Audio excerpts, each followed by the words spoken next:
तांत्रिक औरत अपनी योग माया की शक्ति से रात के अंधेरे में नागिन को पकड़ने के लिए एक जाल प्रकट करती है और फिर उस जाल को सीधे नागिन के पास भेज देती है। जाल नागिन को बंदी बनाकर तांत्रिक औरत के पास लाकर रख देता है। इधर सारे व्यक्ति इकट्ठा होते हैं जो नागिन को मारना चाहते थे। विशाल नागिन को जाल में बंधे देख सब कोई हैरान रह जाते हैं। फिर उसी वक्त सभी लोग कहते हैं कि जल्द से जल्द इस नागिन को मार डालो, नहीं तो फिर हमें कोई देख लेगा। फिर उसी जगह पर नागिन को जलाकर मार डालने का फैसला करते हैं। फिर बिना किसी के देरी किए नागिन के ऊपर पेट्रोल छिड़कने लगते हैं। तभी यह सब करते हुए एक लड़का और एक लड़की की नजर पड़ती है। फिर तुरंत ही वे उसके पास जाते हैं और उस नागिन को मारने से मना करने लगते हैं, लेकिन वे लोग उनकी एक नहीं सुनते हैं और इस तरह से नागिन के ऊपर आग लगा देते हैं। आग लगाने पर कुछ ही देर होता है कि तभी आसमान में से जोर से गड़गड़ाहट सुनाई पड़ती है और बारिश होने लगती है। फिर सभी लोग घबरा जाते हैं और घर की ओर भागने लगते हैं। इधर नागिन के ऊपर से आग बुझ जाती है। फिर नागिन बंधन मुक्त हो जाती है। उसके बाद नागिन ने उन सभी लोगों के साथ जो किया, अब बीमार ससुर पानी पीने के लिए जैसे ही गिलास उठाते हैं वैसे ही मटका नीचे गिरकर टूट जाता है। जो देख इनकी बहू दौड़ते हुए इनके पास आकर इन्हें गिरने से बचाती है। ससुर पानी पानी कर रहे थे लेकिन घर में एक बूंद भी पानी नहीं था। तो बहू घड़ा लेकर दौड़ते हुए जंगल में आती है। तभी इनका पैर फिसल जाता है और नीचे गिर जाती है। फिर घड़ा उठाकर दौड़ते हुए नदी किनारे आती है तो देखती है नदी सूखा पड़ा है। तो दौड़ते हुए बगल की गाँव की ओर जाने लगती है। रास्ते में देखती है कुछ अमीर पार्टी करके जैसे ही पानी का बोतल फेंकते हैं ऐसे ही दौड़ते हुए आकर घड़ा यहीं छोड़कर पानी का बोतल उठाकर अपनी घर की ओर भागने लगती है। जो देखे पूरा परिवार इनका पीछा करने लगता है। महिला दौड़ते हुए अपने घर आकर अपने ससुर को पानी पिलाकर जैसे सुकून का सांस लेती है ऐसे ही देखती है कि पीछे ये लोग खड़े हैं। इनसे हाथ जोड़कर बोलती है कि मैंने आपका पानी का बोतल है, माफ कीजिएगा, मेरे ससुर काफी प्यासे थे। तो ये लोग बोलते हैं कोई बात नहीं, ये पानी हमारे लिए वेस्ट था। ये बड़ी मासूमियत से बोलती है साहब जो पानी आपके लिए वेस्ट है हमारे लिए अमृत का समान है। फिर इनसे पूछती है कौन है, ये बताती है हमारे ससुर है। ये बोलती है तुम पढ़ी लिखी लगती हो, इस बुढ़े के चक्कर में फकीर की जिंदगी क्यों जी रही हो। ये बोलती है मालिक हमारे देवता है, जैसे हम भूखे रहकर अपने बच्चे को खाना खिलाते हैं।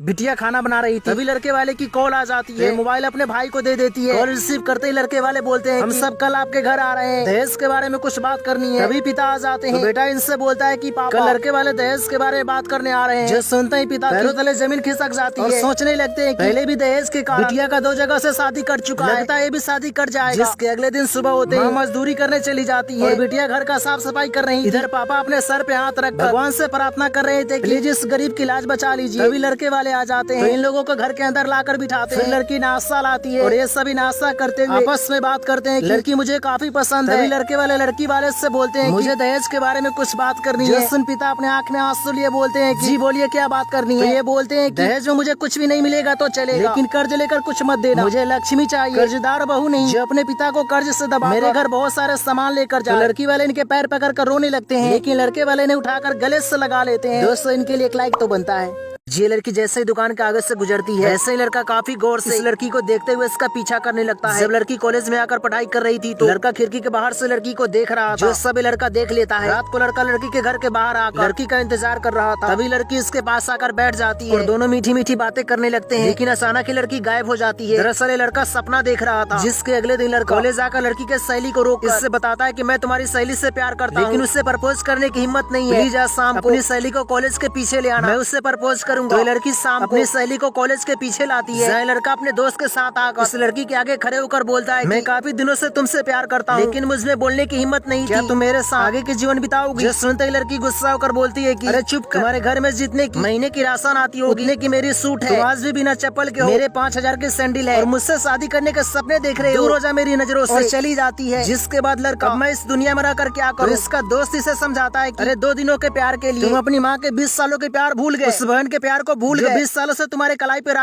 पत्नी खाना बना रही थी तभी पति नस से मिलते हुए घर आते हैं। तो इनकी पत्नी इनसे बोलती है बेटी सियानी हो गई है, प्लीज अब तो पीना छोड़ दो। लेकिन ये बोलते हैं मैं टेंशन फ्री होने के लिए पीता हूँ। तो पत्नी बोलती है कि घर के सारे काम करके मजदूरी करने मैं जाती हूँ तो मुझे टेंशन नहीं होती, आपको बहुत टेंशन हो रही है। दोनों बहस करने लगते हैं। तभी इनकी बिटिया आकर अपने पापा को समझाती है। लेकिन फिर उसके अगले दिन सुबह जगते हैं घर में छुपाए हुए पैसे ढूंढने लगते हैं। जो पैसे मिलते हैं उस पैसे को लेकर देसी पीने जा रहे हैं। तभी इनकी भतीजी ने मिल जाती है। तो इससे झूठ बोलते हैं कि मुझे दवा के लिए कुछ पैसे चाहिए। तो लड़की ने कुछ पैसे देती है जिसके बाद इस भिखारी के पास आकर कुछ पैसे मांगते हैं। ये इन्हें समझाते हैं कि भाई की वजह से ही मैं अपने परिवार को खो दिया, देखो मेरे पास इतने पैसे हैं फिर भी मैं नहीं पीता, प्लीज पीना छोड़ दो। जिसके अगले दिन फिर अपने घर में चारों तरफ पैसे ढूंढते हैं लेकिन पैसे नहीं मिलते। अंत में इस भिखारी को ढूंढते हुए इसके पास आकर इसके पैसे वाले डब्बे चोरी कर जैसे ही आगे बढ़ते हैं वैसे ही सरपंच इन्हें मिल जाते हैं और इन्हें बैठाकर समझाने लगते हैं। ये बोलते हैं ठीक है। सरपंच काफी खुश होकर इन्हें 100 रुपए देते हैं, जिसके बाद भिखारी के सारे पैसे लेकर बिना पिए हुए अपने घर आ जाते हैं। मैंने आज से पीना छोड़ दिया, जो सुने माँ बेटी काफी खुश होती हैं।